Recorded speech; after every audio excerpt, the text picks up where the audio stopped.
Hello, and welcome to a digital lecture for Salt Lake Community College. This lecture will cover Section 2.1 for Intro to Statistics, considering categorical data. Remember going into this section that categorical data refers to data where the variable's responses are categories or qualities, such as hair color. Following through the process of statistics, once we have identified a question and designed a study to address that question, we want to be able to summarize that data. We will often do so for categorical variables by constructing a frequency table. A table for a single variable showing the number of observational units associated with particular values of that variable. As an example, we have a frequency table with one column summarizing the 4 selected hair colors at birth: blonde, black, brown, and red, and another column for their associated frequencies. Let's say, for the sake of simplicity, I found 6 individuals with blonde hair, 8 individuals with black hair, 12 individuals with brown hair, and 4 individuals with red hair. Depicting a table in this way reduces the clutter that a list of each observation gathered would contribute to a study. We will also consider the total frequency, found by adding the 4 individual frequencies up for each category. 6 plus 8 plus 12 plus 4 equals a total of 30. Categorical variables tend to limit the types of numerical statistics we can calculate in comparison to quantitative variables. We can determine frequency, as we have just shown, but then we can also take those frequencies and create proportions, which are percentages written as a decimal value.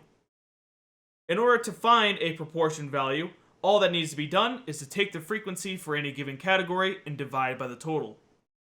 So, when asked about what proportion of our class has blonde or brown hair at birth, we note that there were 6 with blonde hair and 12 with brown hair, so 18 overall,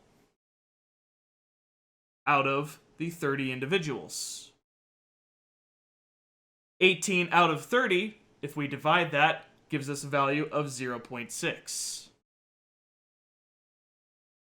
When asked instead what percent of our class had blonde or brown hair at birth, we then want to take that previous proportion value of 0.6 and convert that into a percentage, which we can do by either multiplying by 100 or moving the decimal place 2 places to the right. If I take 0.6 and multiply by 100, I get 60%.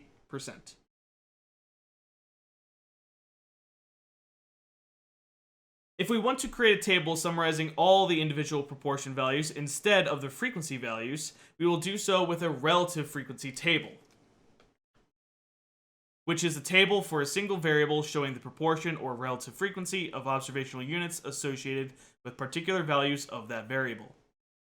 So, we will consider the frequency values from before, which I have the previous frequency table copied here on the left side, and we will change each of those values into decimal proportion values. If I take 6 and divide that by the total value of 30 to create that into proportion, 6 out of 30 will give me 0.2. If I do 8 out of 30, that will give me a value of 0.267. If I round to 3 decimal places. If I do 12 out of 30, that will give me 0.4. And if I do 4 out of 30, that will give me 0.133. Again, round to 3 decimal places. So I'll list those 4 values in here: 0.2. 0.267, 0.4, and 0.133. Note that if we were to sum these proportions, or relative frequencies, we should get a sum of approximately 1. And indeed, if we do add all 4 of these values up, we do indeed get a sum of 1. I say approximately because sometimes rounded relative frequencies may bring about some round-off error. So it sometimes happens where the total comes out to something like 1.01 or 0.99. Lastly, before moving on, I also want to note that relative frequency tables tend to be a bit more meaningful because they already incorporate the overall total into their calculations. If I were to say that I had 8 individuals with brown hair at birth, that may be a lot or maybe a little, depending on how many individuals were in my study. So relative frequency, which incorporates that overall total, tends to give the reader a better impression of how each category value compares to the entire sample. Lastly, we have a graphical representation of categorical data, a bar plot, or sometimes a bar graph, is a common way to display a single categorical variable, where categories of the variable are on one axis, and counts or proportions are on the other axis. These plots are nice and simple graphical representations of the information that does not take much inherent knowledge of statistics to decipher, so they're very commonly used for summary statistics. Note that our vertical axis here has frequencies labeled 5, 10, and 15, and a horizontal axis has the categories of hair, blonde, black, brown, and red. We will thus have bars coming out of each category, stretching as high as their frequency relative to the vertical axis labels. So, for us, blonde, we had 6, so I'm going to have a bar that stretches out of blonde that goes just above 5. For black, I will have one that goes to 8, which is a little bit higher than 5, but less than 10. 12 goes above 10, so up to about there.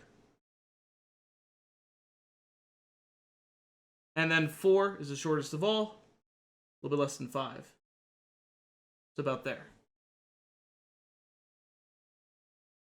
Bar plots are not restricted to only being vertical, as we can also have the categories on the vertical axis and thus horizontal bars. Furthermore, we are also not restricted to only using frequency, as we can also do this with relative frequency or proportions, as noted in the definition.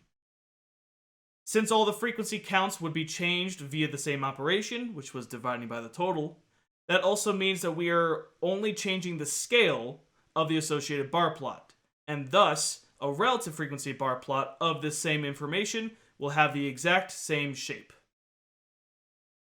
If you have any further questions, be sure to review the example videos or ask your instructor.